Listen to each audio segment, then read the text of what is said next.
The slap echoed across the marble lobby, sharp and public. Evelyn Harrington steadied herself, her cheek burning, the weight of the banker's hand still fresh against her skin, her cash scattered across the polished floor like debris. Jason Reed stood over her, his face twisted in anger, too sure that no one would question him. Security closed in. Police were called. No questions were asked. To them, she was just another problem to be removed. But Evelyn Harrington was not a woman they could silence. She was the power behind the bank's greatest fortunes, the hand that fed them without them ever realizing it. And when she moved against them, she would not just destroy careers, she would bring the walls down with her. Before we go any further, comment where in the world you are watching from, and make sure to subscribe, because tomorrow's story is one you don't want to miss.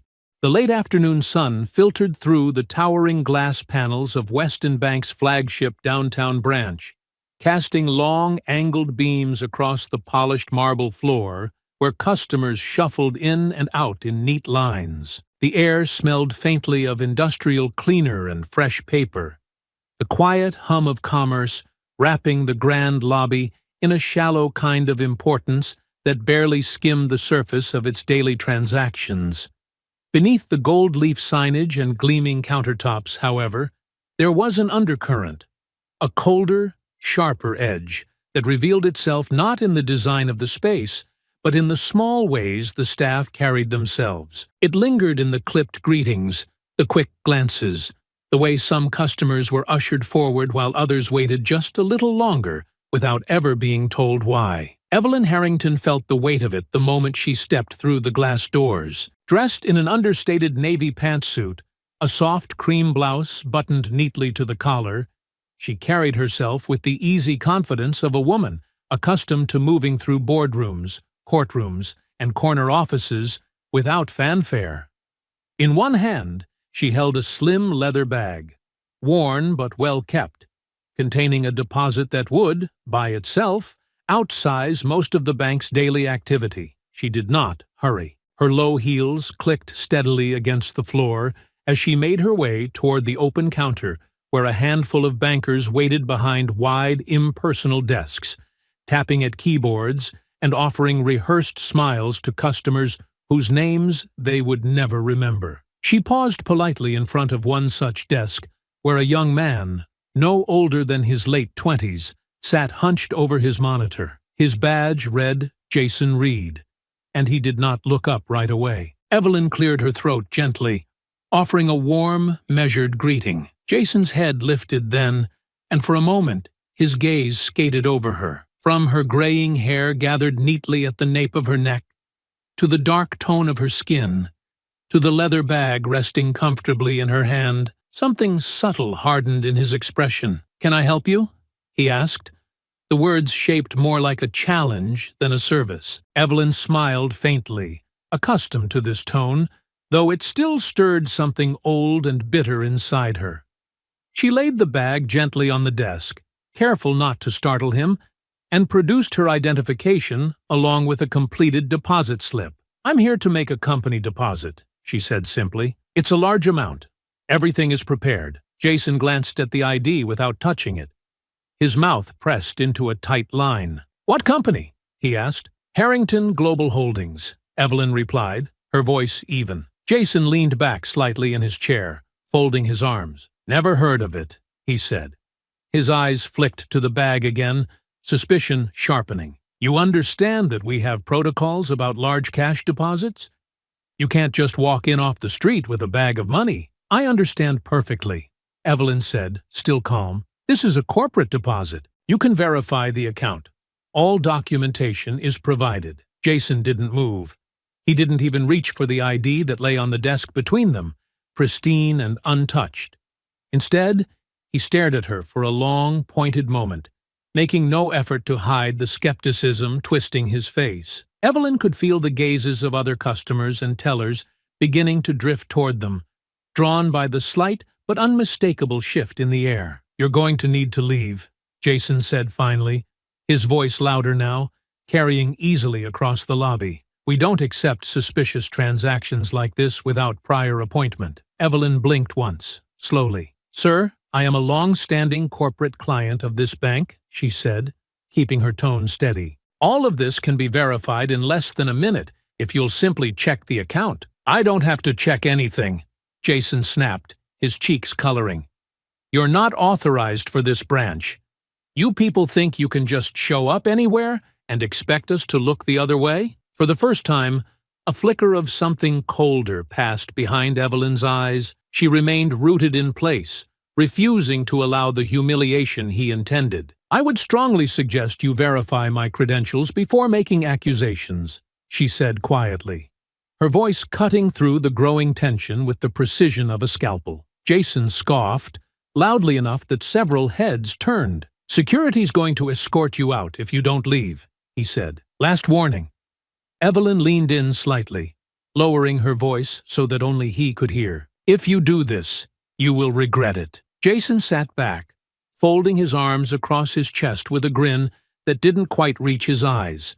A grin that said he thought he was in control, that he thought she was bluffing, that he thought she was just another problem to be dismissed without consequence. Around them, the lobby buzzed faintly, a few tellers whispering nervously to each other behind the glass partitions, but nobody moved to intervene. The bank manager, Martin Glass, stood at a distance, pretending to be absorbed in paperwork, his peripheral vision keenly tracking every word, every gesture, every brewing consequence he would later claim he never saw coming. And Evelyn, standing firm in the center of it all, felt the old, familiar coil of injustice tightening in her chest.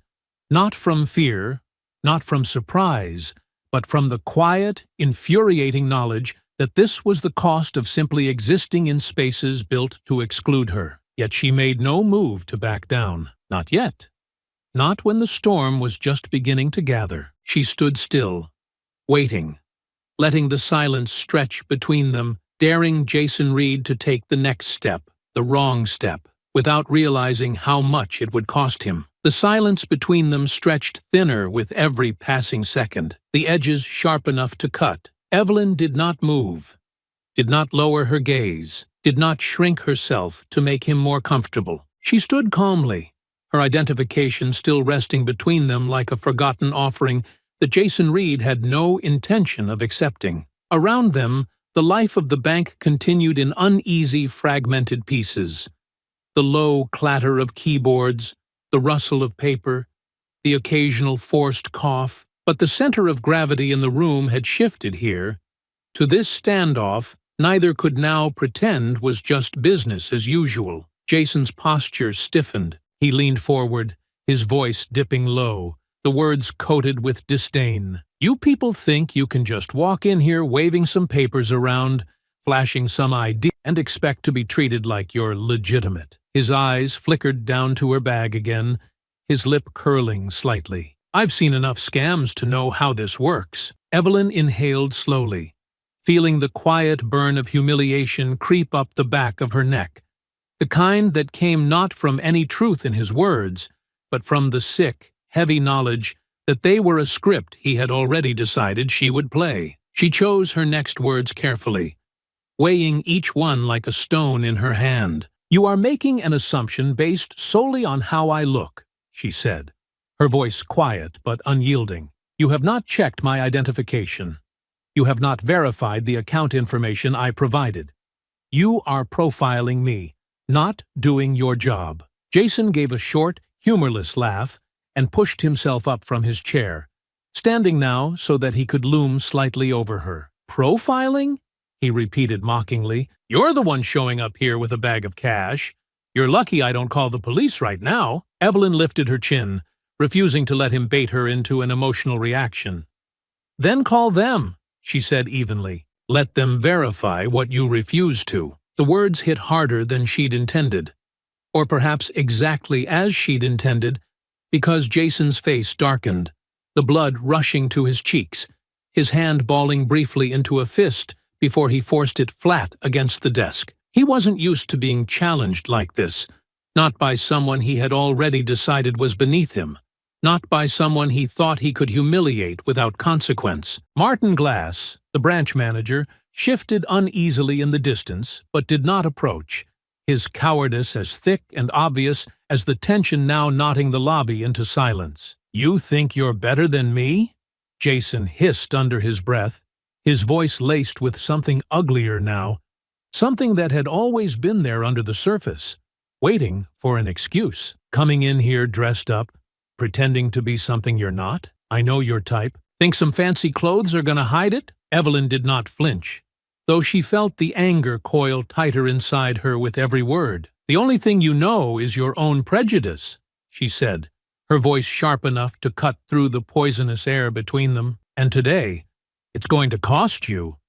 Jason sneered. "You don't scare me, lady.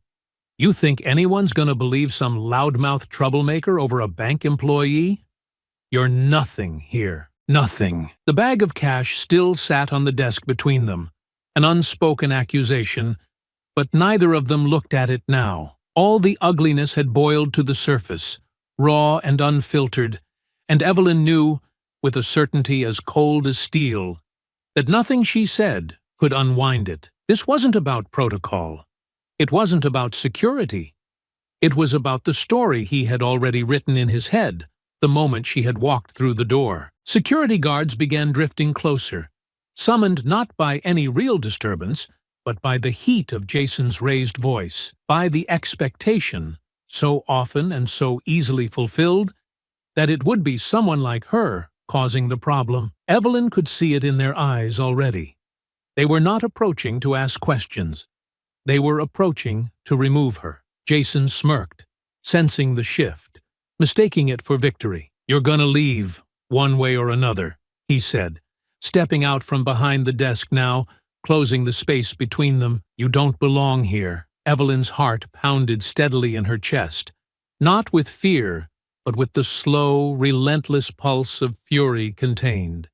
She had spent a lifetime mastering it, burying it beneath professionalism and patience, knowing that too many saw even a whisper of anger from her as justification for violence. She drew a slow breath, anchoring herself, refusing to give him what he wanted. "I am not leaving," she said, voice clear and firm enough to carry across the floor. "You will either process my deposit properly, or you will make the mistake of escalating this further." The security guards hesitated, uncertain now, caught between Jason's escalating aggression and the calm, undeniable authority in Evelyn's voice. For a moment, the entire lobby seemed to hang in that space, teetering between decency and disaster. Jason chose disaster. He took another step forward, his hand twitching at his side, the sneer on his face deepening as he barked over his shoulder. "Get her out of here now, before she causes a scene." The irony of his words was not lost on Evelyn as the guards closed in around her, their faces set in the rigid, unquestioning expressions of men trained to follow orders, not to ask whether they were just.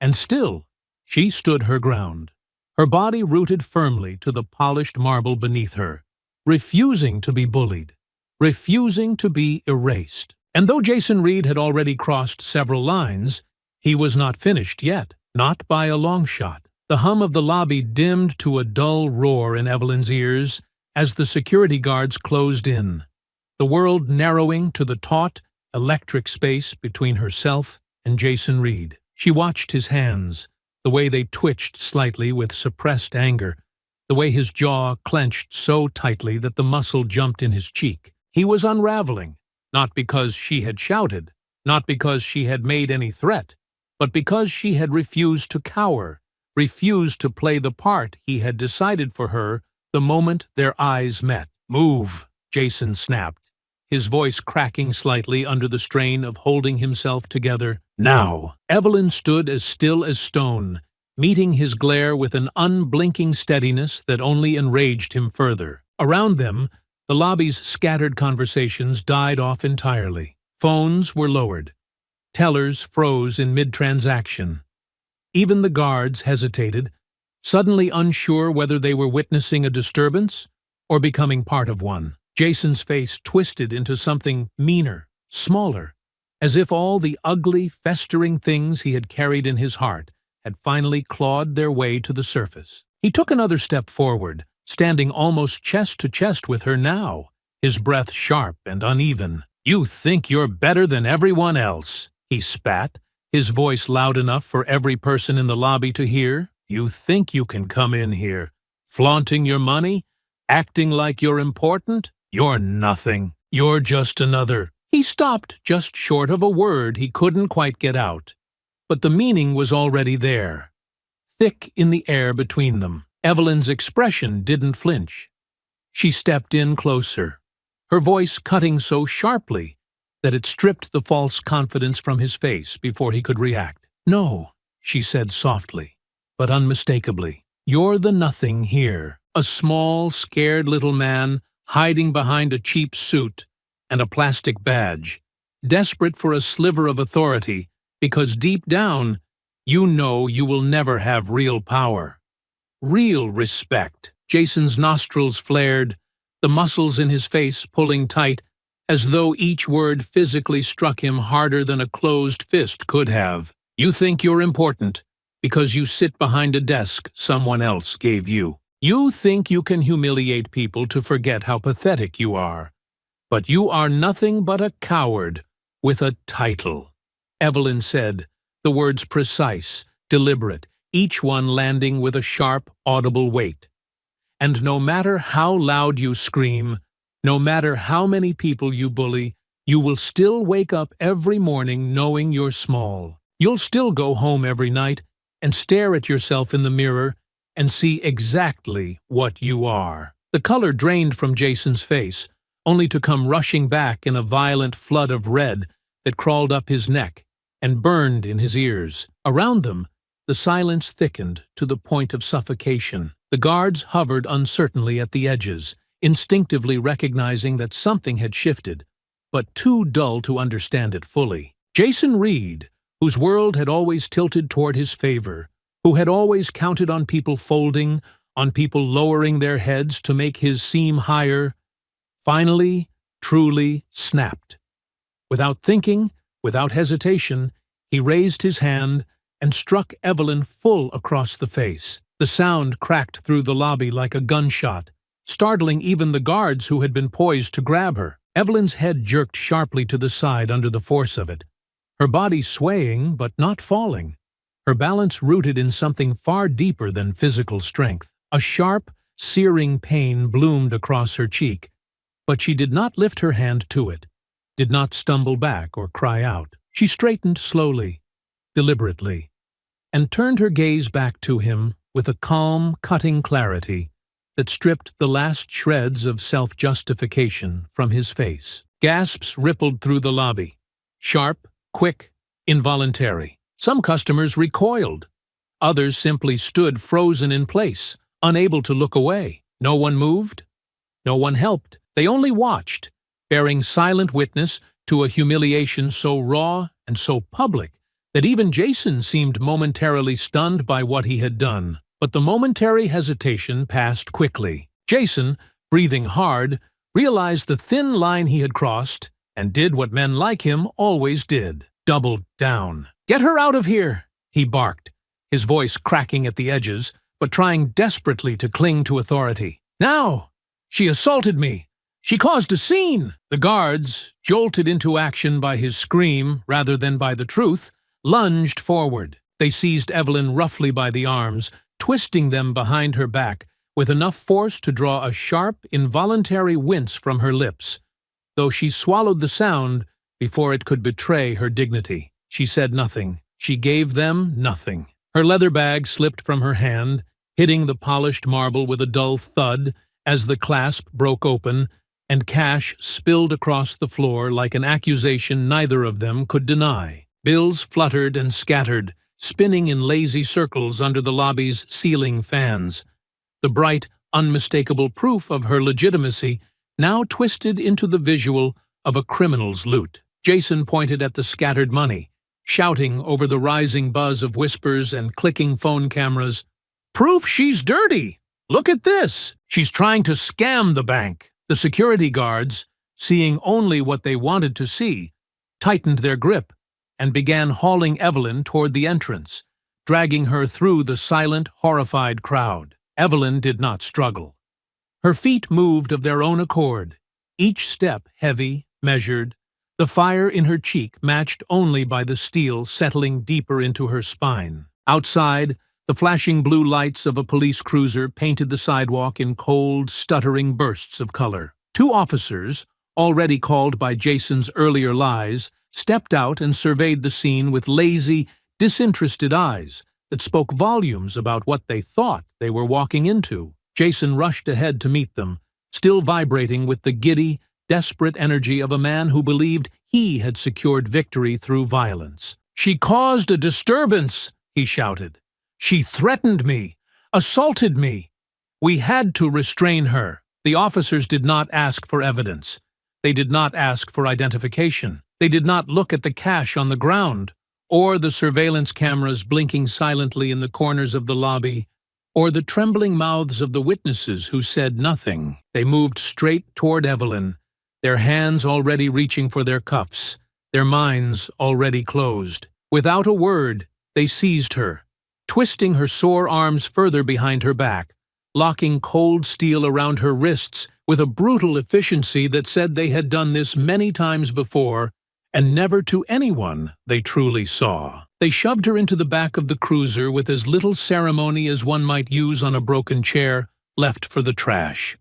No rights read, no questions asked, no hesitation, just the practiced, mechanical cruelty of a system built to silence before it listens. Inside the cruiser, the door slammed, sealing Evelyn into a box of stale air and thicker injustice. She leaned her head back against the seat, feeling the raw heat of the slap still pulsing in her cheek, but she let none of it touch her face. Her expression remained as smooth and unbroken as polished stone. She closed her eyes for a moment, steadying her breath, knowing that this moment of humiliation, of silence, of invisible suffering, would not be the end. It would be the beginning. And when she moved, when she answered this outrage, the ground beneath every man who had touched her today would crack wide open. The cell smelled of cold concrete and disinfectant, a sterile, hollow scent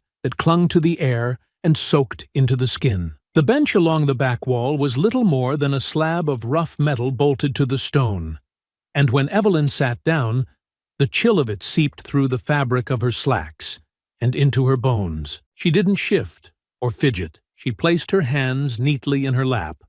The raw discomfort of the handcuffs a background noise she pushed into the far corners of her mind. The fluorescent light overhead buzzed faintly, flickering every few seconds, casting harsh shadows across the floor in a pattern that stretched and snapped like an elastic band pulled too tight. Hours passed in the kind of slow, grinding way that made it impossible to tell whether it was morning or night beyond the narrow, grimy window high on the wall. Officers came and went, some pausing at the barred door to glance at her with curiosity or disdain, before moving on without a word. No one offered her water. No one asked her name. She remained invisible in the most visible way possible, a fixture in their system, expected to sit and rot quietly until someone remembered why she was there. Evelyn leaned her head back against the cold wall and closed her eyes, letting the ache in her wrists and the sting in her cheek settle into the background. She had learned long ago that there were battles you fought with words, battles you fought with force, and battles you fought by simply surviving long enough to choose the ground on which the real war would be waged.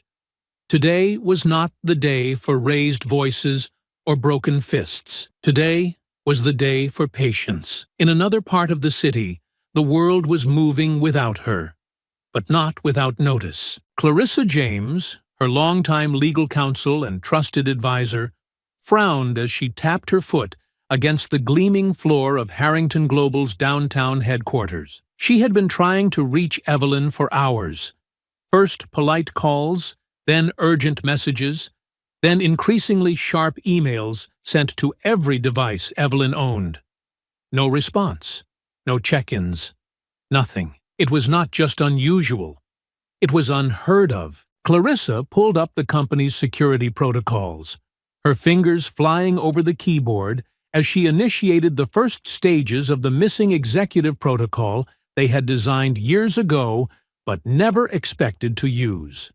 Within 15 minutes, security staff from the building had reviewed traffic cams near Weston Bank, pieced together Evelyn's movements, and flagged the police dispatch call logs. Within 30 minutes, Clarissa had in her possession a copy of the call placed by Jason Reed, distorted by static but clear enough to make her stomach twist into a tight, furious knot. She reached for her phone without hesitation, her voice a low, tight snarl as she dialed the emergency line set aside for the firm's private attorneys.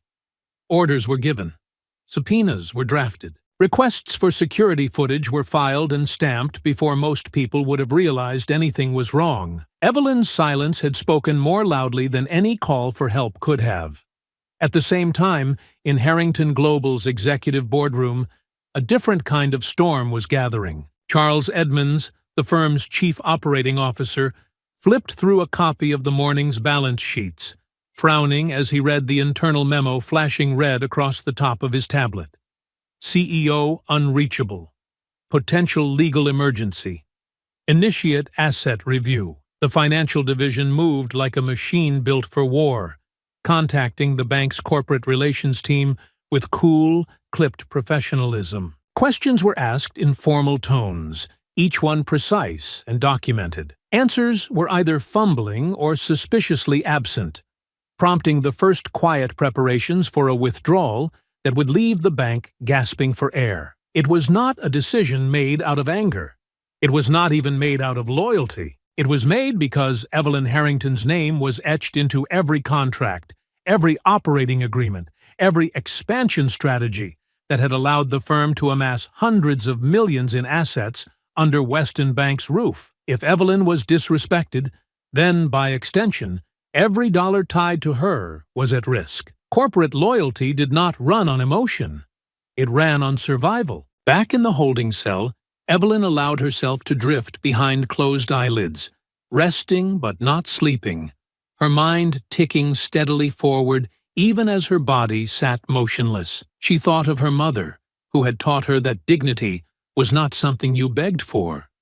It was something you carried, even when no one else could see it. She thought of every deal she had closed, every boardroom she had conquered, every time she had stood in a room full of men who expected her to fail and left them counting losses they hadn't even seen coming. The metallic clatter of keys against the bars drew her attention, but she did not move immediately. She opened her eyes slowly, calmly, and watched as a deputy approached, fumbling with the lock, his mouth set in a tight line, as if already preparing excuses he would later tell himself to feel better about what was happening. "You're being processed for release," he muttered, not meeting her eyes. No apology, no explanation, no acknowledgement of the mistake. Evelyn rose without a word, every movement deliberate and steady, as if daring the walls themselves to remember the shape of her dignity. She stepped out of the cell and into the fluorescent-lit corridor, her wrists raw and burning as the cuffs were finally removed. She did not thank the deputy. She did not glance back. She simply walked, each step measured, her silence an indictment heavier than any accusation they could have thrown at her. Outside the station, the air was thick and warm, buzzing faintly with the sounds of the city moving on without any awareness of the injustice carried quietly through its streets. Evelyn stood still for a moment, her bag gone, her documents misplaced, her body bruised and aching, but her mind was a blade honed sharper than ever. She knew what would come next, and it would be theirs to answer for, every last one of them. The late afternoon sun washed harsh and golden across the city as Evelyn stepped back onto Weston Bank's marble floor, this time with Clarissa James flanking her like a silent blade at her side. Her face was calm, composed, the faint swelling on her cheek now a dark bruising mark that stood out starkly against her skin. She wore no armor except her presence, but the shift in the air was immediate. like a storm cloud pressing low against the glass walls. Every head in the lobby turned toward her, some in recognition, some in dawning horror. Jason Reed was still there, pacing near his desk, a nervous, jittery energy radiating off him in waves. His smirk from earlier was gone, replaced by a pale, tight-lipped grimace that barely masked the panic clawing at the edges of his composure. When he saw her walk through the doors, he froze for half a second before hastily straightening, as if good posture could undo the violence he had already committed. Evelyn's heels clicked steadily against the marble as she crossed the lobby, her every step slow and deliberate. Clarissa said nothing. She didn't need to. Evelyn had made it clear. This would not be handled by lawyers from a distance. She would confront them herself first, standing on the same ground where they had tried to humiliate her. Jason opened his mouth to speak, perhaps to bluster, to threaten, but Evelyn cut him off with a glance sharp enough to stop him cold. She stopped a few feet from his desk, standing so that the entire room could see, the entire room could hear. "You," she said, her voice clear and low, slicing through the brittle silence like a blade. "You assaulted me. You slandered me. You had me dragged from this building like a criminal without checking a single piece of evidence placed in front of you." Jason swallowed visibly, his Adam's apple bobbing once, but said nothing. Evelyn took a step closer, her voice steady, dangerous in its restraint. "You made me a spectacle in front of your staff, your customers, your security. You called the police on me. You lied to them. You let them take me away in handcuffs because it was easier than admitting you were wrong." Jason's hand twitched at his side, and for a moment it looked like he might lash out again, but the weight of the room crushed that impulse flat. Everyone was watching now, not with curiosity, but with the uneasy, guilty gaze of people who realized too late that they had stood on the wrong side of something that could not be undone. Martin Glass, the branch manager, came scuttling forward from the back offices, his smile brittle and false. "Ms. Harrington, please, let's not escalate things further. We can sit down privately? Work this out." Evelyn turned her gaze on him, and Martin flinched like a man facing down a sword rather than a woman barely raising her voice. "You stood there," she said, not shouting, not needing to. "You saw what happened.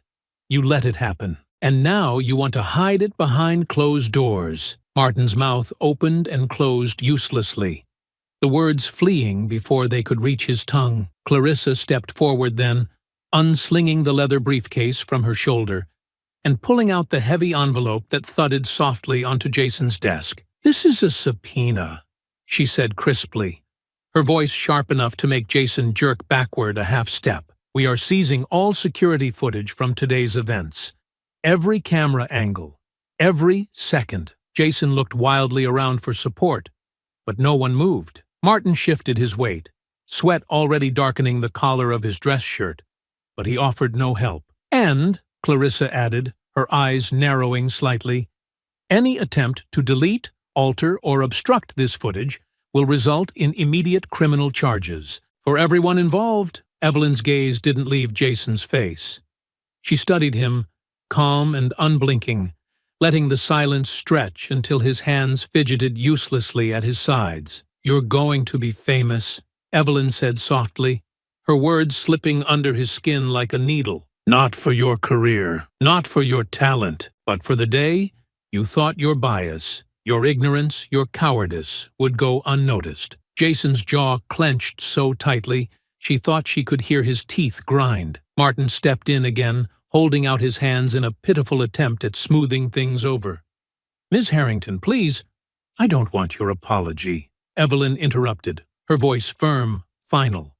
"I don't need your explanations. I have everything I need." The senior clerk, pale and sweating, stumbled forward with a sealed evidence bag containing the drive with the requested footage. Clarissa accepted it wordlessly and slipped it into her briefcase with the same precision one might use sealing a coffin. Evelyn stepped back, letting her gaze sweep across the lobby one final time. The tellers who had looked away, the customers who had stood frozen, the guards who had obeyed without question. They would all remember her now, not as the woman they thought they could erase, but as the woman who refused to let them forget. As she turned toward the door, a voice called out from the far side of the room, a whisper at first, then louder. "Is it true?" one of the younger tellers asked hesitantly. "Are you really?" Evelyn paused, turning slightly. "Yes," she said simply. "I am Evelyn Harrington. I am the CEO of Harrington Global Holdings. And before this day is over, every account we hold with this bank will be closed. Every dollar withdrawn. Every contract terminated." The lobby sucked in a collective breath as the reality of it hit like a hammer to glass. "And," she added, her voice dropping lower, steady as a guillotine descending, "we are not the only ones who will leave." Jason stood frozen, his world collapsing around him, and Martin looked like a man seconds from begging. Evelyn didn't give them the chance. She walked out of the lobby, Clarissa matching her step for step, the air behind them crackling with the knowledge that the reckoning had already begun. Outside, the flashing lights of a waiting media van caught the sunset, cameras already pointing at the bank entrance. Clarissa's phone buzzed twice, reporters confirming receipt of the footage. Lawsuits already drafted, press conferences scheduled. The world was already watching, and it would not look away. The next morning dawned heavy and gray, the sky sagging low over the city, as if even the weather sensed the weight of what was coming. Cameras crowded outside the glass steps of Harrington Global's headquarters, their lenses pointed expectantly at the podium set up in the courtyard.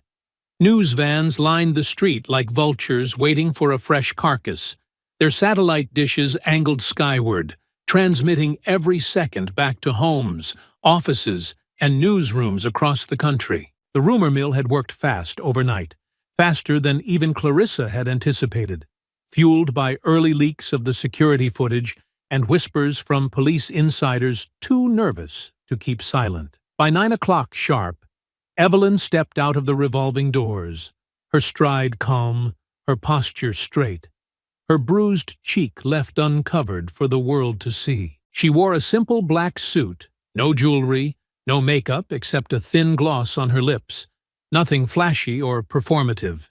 Just the unshakable dignity of a woman who had nothing to hide and everything to reveal. Clarissa and several senior attorneys flanked her at a respectful distance, carrying thick folders tucked neatly under their arms.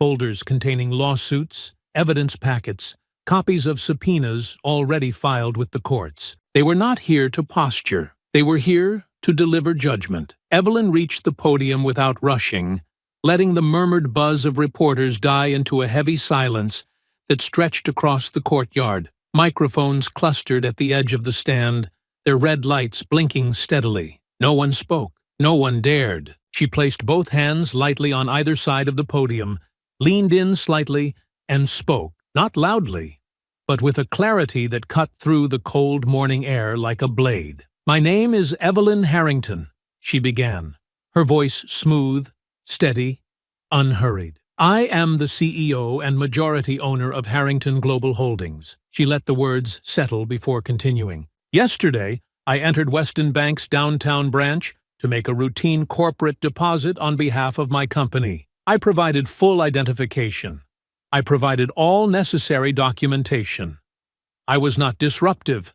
I was not aggressive.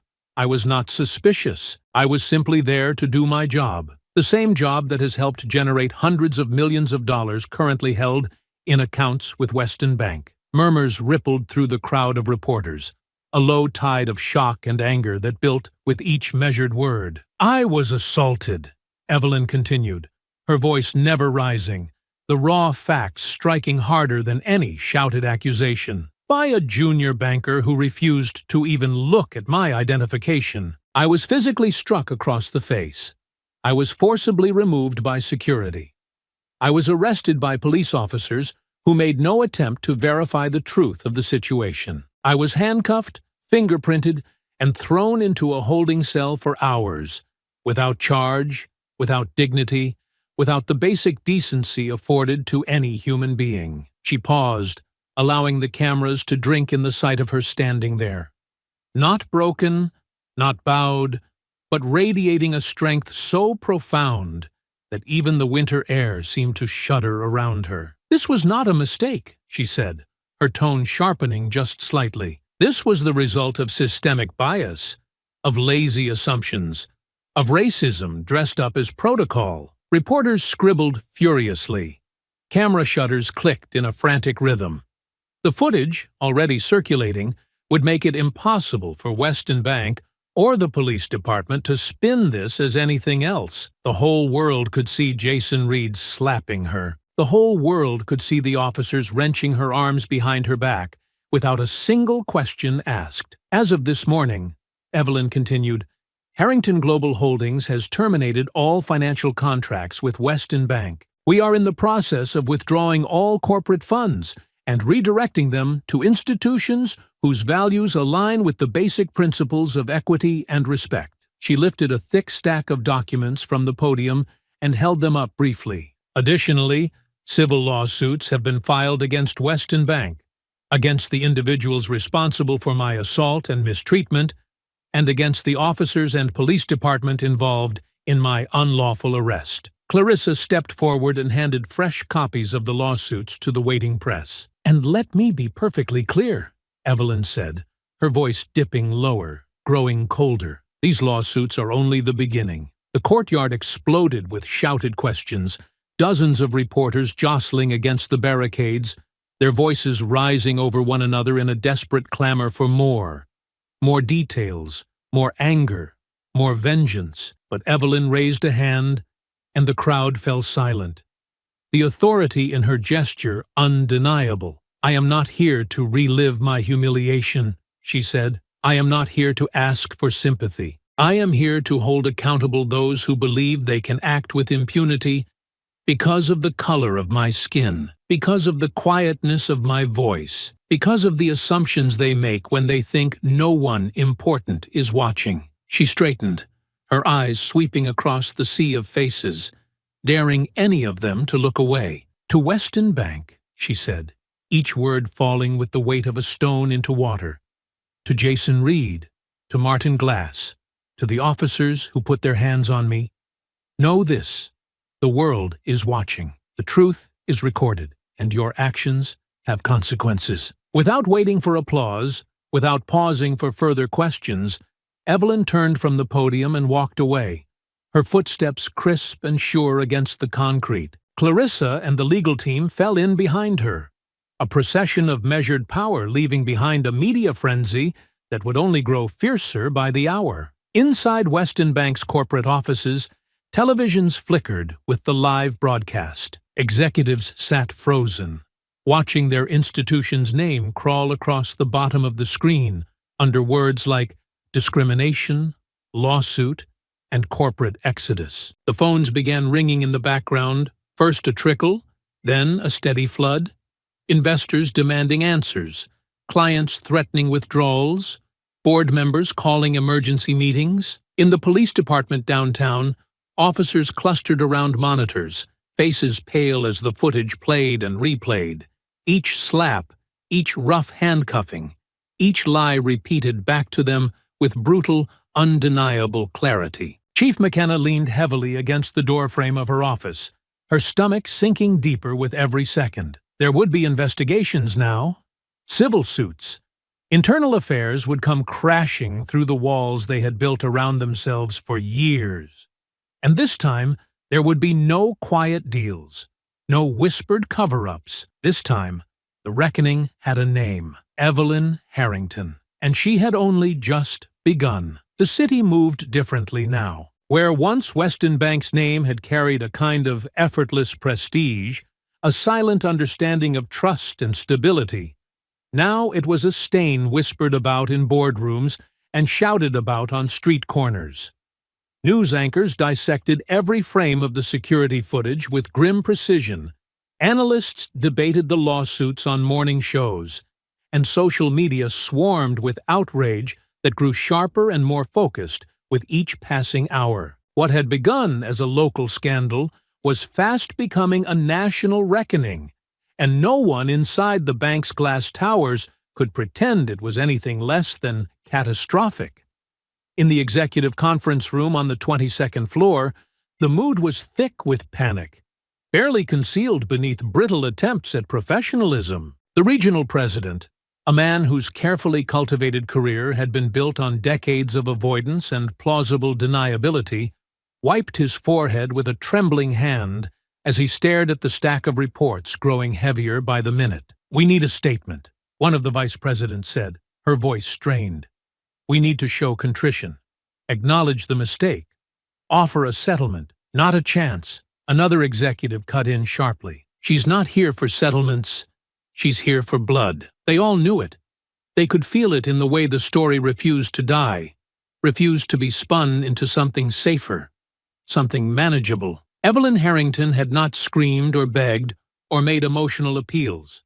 She had presented facts, evidence, a bruised face, and an unbroken will that spoke louder than any apology ever could. The door opened sharply, and Martin Glass stepped inside, his face pale and drawn. He clutched a resignation letter in one hand, his briefcase in the other, the posture of a man who knew when the tide was too strong to swim against. "I'll spare you the formalities," he said quietly, dropping the letter onto the conference table with a soft slap. "I'm finished." No one tried to stop him. No one even spoke. They only watched as he turned and walked out of the room, his career already collapsing behind him like a building with its foundations ripped away. Downstairs, the atmosphere was no better. Jason Reed sat alone in the cramped Human Resources office. His face, blank as the department head, read through the termination paperwork in a flat, tired voice. There was no negotiation, no appeal, no ceremony, just a few clipped sentences confirming what everyone already knew, that he was fired, effective immediately, banned from setting foot in any Weston Bank property again. When it was over, he signed the papers with a hand that shook badly enough to smear the ink, then pushed back from the table and stumbled out into the lobby, the same lobby where he had struck Evelyn Harrington across the face, the same lobby where he had believed, with stupid certainty, that he could act without consequence. Now the stares that followed him were different. Not admiration, not camaraderie. Pity, disgust, fear of contamination by association. Outside, the reporters were still camped across the street, and Jason knew, with the cold, crawling certainty of a man who had lost everything, that stepping through those doors would be the end of whatever tattered shred of reputation he still thought he had. He pulled his jacket tighter around himself, dropped his head, and pushed through the doors anyway. Across town, at the police department, the dominoes were beginning to fall just as quickly. Chief McKenna stood at the front of the briefing room, facing a sea of stone-faced officers who now understood, with painful clarity, that no shield, no badge, no thin blue line was going to protect them from the tide bearing down. "The officers involved in the Weston Bank arrest have been placed on immediate administrative leave," she said, her voice brittle from too many sleepless nights and phone calls from angry officials demanding answers she could no longer provide. "Internal Affairs is conducting a full investigation. Federal oversight is being considered." A low, uncomfortable murmur rippled through the room, but no one dared challenge her. Not when every news station carried images of Evelyn being dragged in handcuffs across the polished floor. Not when every community leader from the mayor to church pastors to civil rights advocates were calling for heads to roll. Outside the department's heavy glass doors, protesters had already begun to gather, their chants growing louder by the hour. Signs with Evelyn's face painted across them in bold strokes waved above the crowd. Words like "Justice for Evelyn" and "Systemic Change" now filled the air, their rhythm steady, unrelenting. Inside Harrington Global, the atmosphere was entirely different. Calm, methodical, triumphant, but without gloating. Clarissa moved through the legal division with quiet efficiency, overseeing a team of attorneys who prepared the next wave of actions: individual civil suits against the officers, petitions for public inquiries into Weston Bank's hiring practices, letters drafted to the Department of Justice requesting formal intervention into local police misconduct. Evelyn sat at the head of the conference table, a tablet in front of her displaying the live news feed. She said little. She needed to say little. The world was moving exactly as she had intended, each piece falling into place, with the inevitability of gravity. When a junior associate entered the room carrying a printout of Weston Bank's stock price, she accepted it silently, scanning the numbers. It had fallen 6% in 24 hours. Analysts were predicting a freefall if client withdrawals continued at their current rate. Board members were already leaking dissatisfaction to the press, framing themselves as shocked by the isolated incident, trying desperately to salvage their own futures. The city's skyline loomed gray and heavy against the horizon as Evelyn sat in the private conference room on the top floor of Weston Bank's headquarters, the glass walls offering a sweeping view of the streets far below, where protesters still marched, their signs bobbing steadily with each chant. She sat alone at the long, polished table for several minutes, her hands folded neatly in front of her, unhurried, unmoved by the tension crackling just beyond the heavy oak doors. She had made them wait, not out of arrogance, but to remind them that they no longer controlled the tempo of this conversation. At last, the door opened, and a cluster of executives filed in.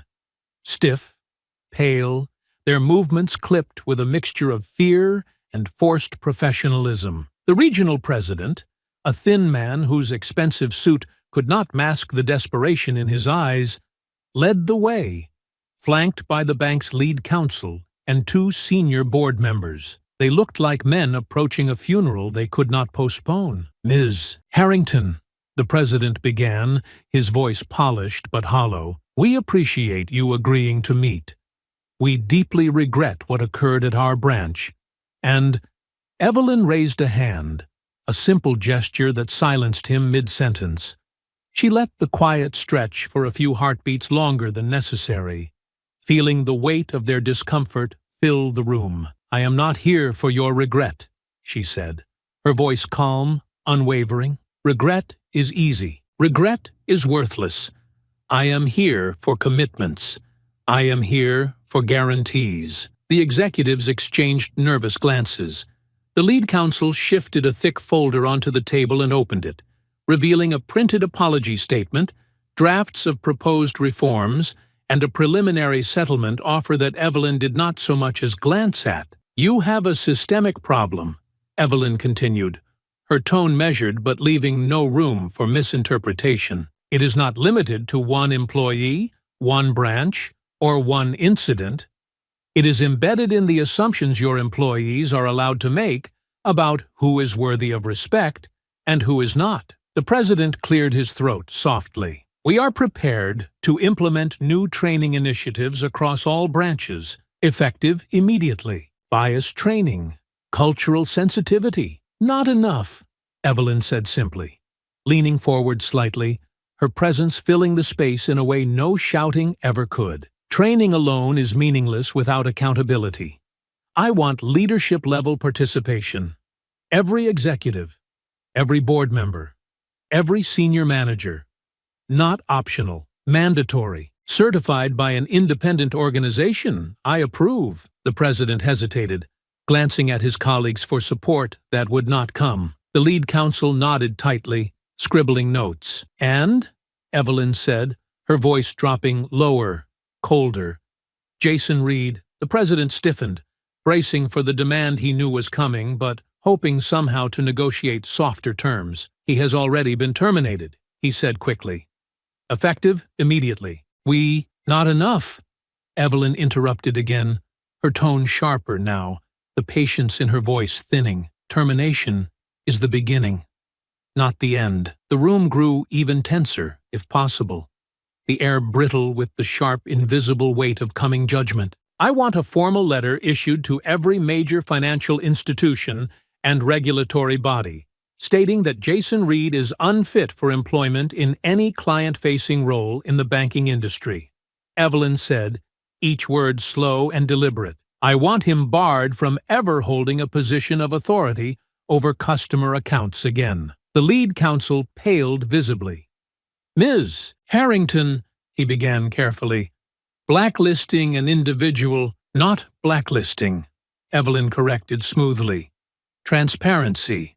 Full disclosure. Let the industry decide if they want to risk employing someone whose instincts led to assault, racial profiling, and the near destruction of their institution's public trust." The president opened his mouth as if to argue, but the glances from the board members beside him silenced whatever protest he had prepared. They understood, even if he did not, that they were no longer negotiating from a place of strength. Evelyn allowed the silence to stretch again, her gaze steady, unflinching. "And your training reforms," she said after a moment, her voice returning to that low, cutting steadiness. "You will make the curriculum public.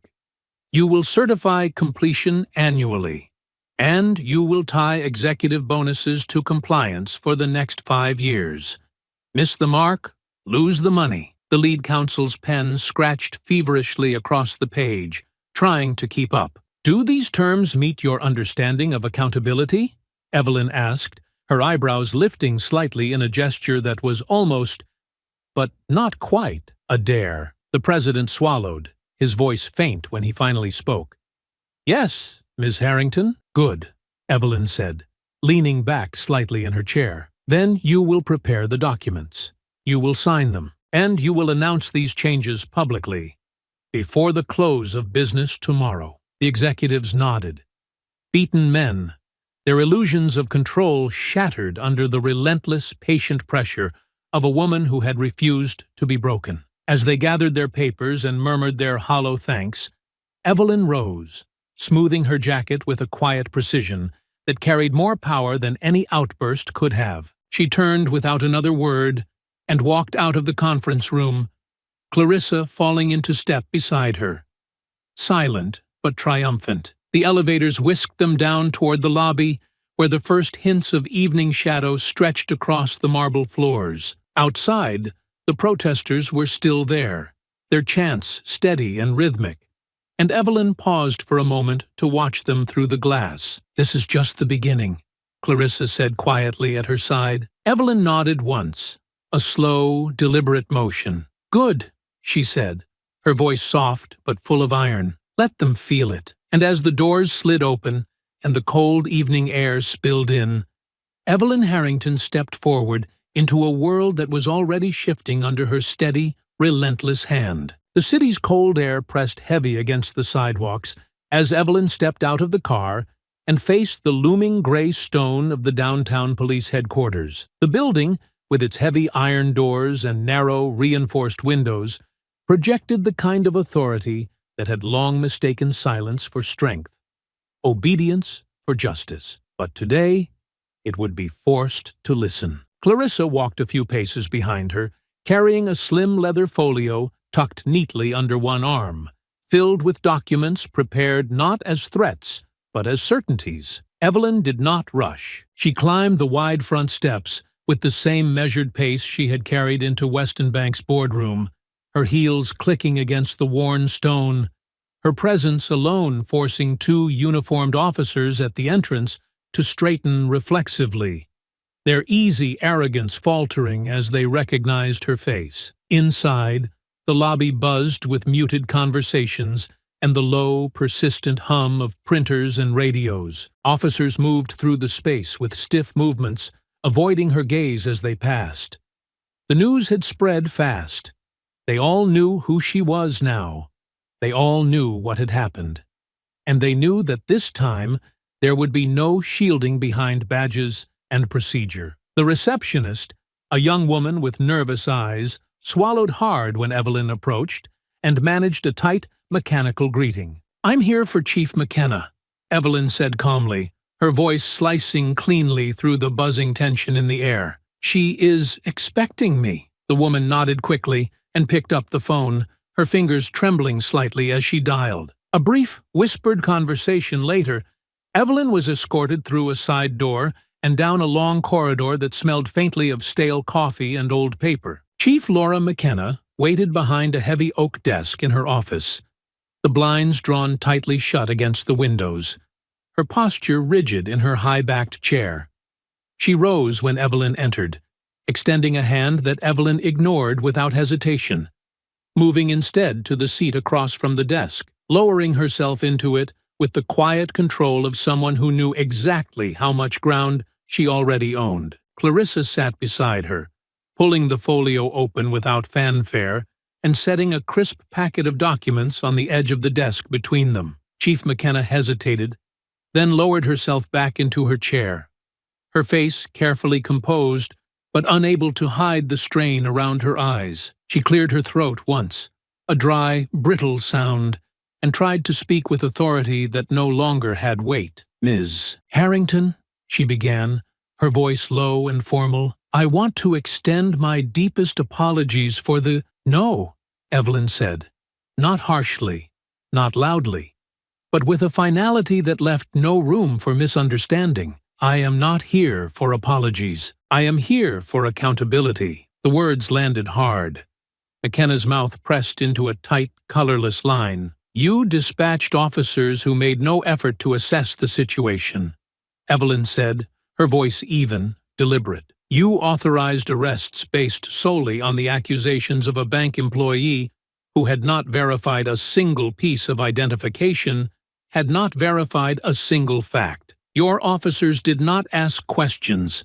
They did not request evidence. They handcuffed me, humiliated me, and dragged me through a public space like a criminal." McKenna shifted uncomfortably in her seat, but Evelyn pressed on, her gaze steady and unrelenting. "They did not verify my name. They did not verify my ownership of the accounts in question. They did not so much as glance at the surveillance cameras installed every 10 feet inside the building they were summoned to." Evelyn continued, each fact delivered cleanly, methodically, the indictment stacking higher with every word. "They simply acted, because the accusation came from someone who looked like they belonged, and I, in their eyes, did not." The chief's hands, clasped tightly together on the desk, trembled almost imperceptibly. She opened her mouth again, but Evelyn lifted a hand, the smallest of gestures that nonetheless silenced the room completely. "I want the officers responsible for my arrest formally disciplined," Evelyn said, her tone sharpened now, carrying the unmistakable gravity of a woman who had not come to negotiate but to enforce. "Publicly, transparently. I want their names released. I want the disciplinary actions entered into their permanent records." McKenna inhaled through her nose, the tension in her posture pulling tighter, but she nodded, a short, shallow motion that betrayed how little choice she had left. "You will also issue a formal statement," Evelyn continued. "Not an apology wrapped in excuses. A statement accepting full responsibility for the unlawful arrest. A statement acknowledging the role that racial bias played in the officer's actions." Across the desk, the chief's knuckles whitened, her pride bleeding out onto the wood grain as she nodded again, slower this time, defeated. "And," Clarissa added smoothly, sliding another document across the desk, "you will implement mandatory bias and de-escalation training for every sworn officer, with annual certifications monitored by an independent review board. Ms. Harrington will approve the organization providing the training." McKenna picked up the document with stiff fingers, skimming the terms she had no realistic hope of refusing. Evelyn watched her, feeling no triumph, no pleasure. This was not about personal satisfaction. This was about creating a consequence strong enough that no officer could ever again pretend ignorance was a shield. No chief could ever again claim surprise when the system they built failed the people it was sworn to protect. "You built a culture where assumptions were treated as facts," Evelyn said quietly, her voice low enough that McKenna had to strain to catch every word. "Where race dictated guilt and appearances dictated truth. That culture ends today, or it will end with you." The room hung in silence for a long moment, the only sound the faint hum of the overhead lights. Finally, McKenna set the documents back on the desk with shaking hands and looked at Evelyn properly for the first time since she entered. "We will comply," she said, her voice ragged but firm. "You have my word." Evelyn said nothing in return. She did not need her word. She had her signature, her office's cooperation, and the full weight of public scrutiny pressing down on every decision from this moment forward. She rose from her chair, gathered the signed documents Clarissa handed her, and turned without another word, her steps steady, deliberate, her back straight as a blade. The doors swung open ahead of her, and Evelyn Harrington stepped out into the bright white corridors of the station, leaving behind a crumbling wall of denial and carrying forward a victory that would not stop at a single correction. It would rip through the foundations of everything that had allowed her arrest to happen in the first place. The city had shifted beneath her feet, and Evelyn Harrington could feel it with every quiet breath she took as she sat alone in the corner office of her headquarters, the evening light spilling across the polished wood and soft leather with a muted glow. The storm she had unleashed no longer raged in wild chaos. It moved with purpose now, cutting paths through institutions that had once thought themselves untouchable, reshaping a landscape that had been designed for silence, for dismissal, for quiet suffering behind closed doors. She leaned back in her chair, her hands resting lightly on the armrests. Her gaze turned out toward the skyline, where the first few windows of office towers had already begun to blink dark as night approached. In the past week, Weston Bank had seen a mass exodus of corporate clients, each one issuing carefully worded statements about reviewing relationships and reaffirming commitments to equity, their real motives as transparent as the glass walls they worked behind. Investor calls had been leaked to the press, furious voices demanding leadership changes, deeper audits, public house cleanings. The stock price continued its slow descent, a visible, measurable consequence of arrogance and rot exposed too late to hide. Jason Reed's name had been circulated in formal industry notices, as she had demanded. His termination letter, including the details of his misconduct, was attached to every internal job posting and background verification system used by banks across the country. No major institution would touch him now. No polite euphemisms, no whispered favors would erase the public record Evelyn had carved into stone. Martin Glass's resignation, once a desperate attempt to outrun responsibility, had collapsed into public disgrace when reporters dug into his record, unearthing a long history of quietly settled complaints and overlooked misconduct. His reputation was in tatters, his future in finance reduced to ash. The police department had fared no better. The two officers who arrested her without question had been formally suspended pending investigation, their names dragged into every nightly broadcast, their photos plastered across screens with the sharp, merciless precision of justice too long delayed. Internal Affairs had launched a wider probe into past complaints, uncovering patterns that had been hidden under bureaucratic dust for years. Chief McKenna, though still clinging to her position for now, faced mounting pressure from city leaders who no longer saw her as a shield, but as a liability waiting to explode under scrutiny. Evelyn's reforms were not just promises spoken into microphones. They were being written into contracts, etched into operational policies, tied to salaries and advancement in ways that could not be undone without consequences sharper than any fine or public apology. It was slow work, grinding and methodical, but it was real.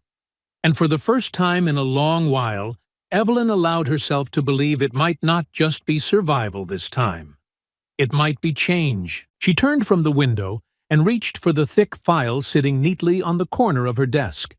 Inside were the next steps: settlement negotiations with Weston Bank on terms she would dictate, public oversight committee appointments she would recommend to city leadership, scholarship initiatives funded by redirected donations from the fines and settlements she was extracting. She opened the folder slowly, scanning the pages with a quiet, grim satisfaction. This was the work no one applauded. The slow stitching closed of wounds left open for generations, but it was the work that mattered most. Her phone buzzed once against the desk, a message from Clarissa flashing across the screen. Confirmation that the city's mayor had agreed to publicly support the police reform bill Evelyn's team had drafted. Another stone in the foundation of something stronger than what had come before. She let the phone fall silent and sat back once more, her hands folding lightly over her stomach, her mind drifting not to the men who had tried to humiliate her, not to the systems that had hoped to erase her voice with steel cuffs and silent hallways, but to the long, unbroken line of strength that had carried her here. Her mother's voice urging dignity over despair, her father's steady hands teaching her to stand taller when the world tried to shrink her, the countless faces she would never meet, who needed to know that someone had fought back and refused to be silenced. Justice was not a single act, a single lawsuit, a single victory. It was a long road paved one stone at a time, each one laid by hands that had refused to be turned away. She would keep building. She would keep fighting. And no one would ever mistake her silence for surrender again. The late afternoon sun dipped low over the city, painting the skyline in strokes of amber and soft gold, the light catching on the smooth glass towers that had, for so long, symbolized untouchable power. Evelyn sat on the quiet terrace outside her office, a heavy knit shawl draped over her shoulders, a cup of coffee cooling slowly in her hands. The air was crisp, but not unfriendly, the kind of air that carried a promise rather than a threat. Clarissa sat opposite her, legs crossed, a tablet balanced on her lap, though she wasn't looking at it now. They had spent the morning reviewing final settlements, drafting public announcements, coordinating the last waves of withdrawals from Weston Bank's corporate accounts. The work was nearly done. The damage had been dealt. And though the wounds to the institutions were still fresh, Evelyn knew they would leave scars deep enough to change the way they moved forever. But it wasn't just about broken careers and shaken stock prices. It had never been. Clarissa broke the quiet first, her voice low and thoughtful. "You could have taken the settlements quietly," she said. "You could have walked away after the lawsuits hit. Nobody would have blamed you." Evelyn smiled faintly, a tired, knowing smile. She set the coffee cup down on the small table between them and laced her fingers together, staring out over the rooftops, where the last of the protest signs still waved like stubborn reminders against the evening wind. "I wasn't interested in quiet," she said simply. "Quiet is what got us here." Clarissa nodded slowly, saying nothing, letting the weight of the words stretch between them. Evelyn leaned back in her chair, feeling the stiffness in her joints, the kind of ache that came not from defeat, but from carrying a load long enough to leave a mark. She looked down at her hands, the fine network of lines tracing the years spent building, fighting, enduring, and she thought of how easy it would have been to disappear behind a settlement check and let the machine continue grinding forward, unchallenged, unchanged. "I wanted them to say it out loud," Evelyn continued, her voice softer now. "Not just to me, to everyone. I wanted them to look at the cameras and the reporters and the shareholders and admit that they didn't see me, that they didn't think someone like me could walk into their bank with a right to be there. I wanted them to say it, so there would be no more pretending." Clarissa tapped the tablet absently, scrolling through the headlines she already knew by heart. Stories of resignations, investigations, reforms pushed through under the weight of public pressure.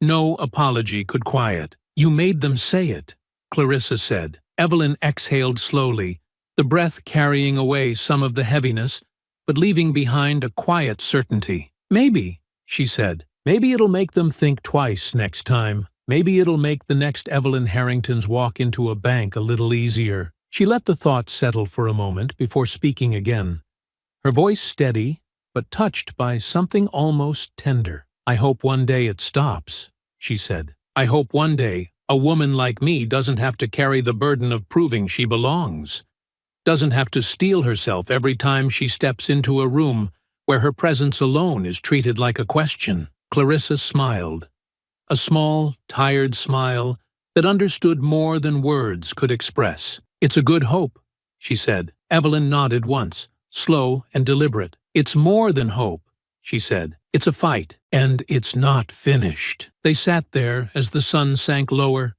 the first stars pricking the soft blue of the evening sky, the city moving quietly around them, slower now, changed in ways small and large. Somewhere down the street, a young black girl crossed a sidewalk alone, her head high, her step steady, unaware of the battle fought for her long before she would ever know it was necessary. Evelyn smiled to herself, not the smile of a woman satisfied with revenge, but the smile of someone who had added one more stone to a road that stretched beyond her lifetime. She picked up her coffee again, warming her fingers around the cup, and leaned back against the chair, letting the cool evening breeze carry her words into the gathering night. "We're not invisible anymore," she said quietly. "And we're not asking permission." Clarissa raised her cup in a silent toast, and Evelyn clinked hers gently against it, the soft sound folding into the dusk as the city lights flickered on,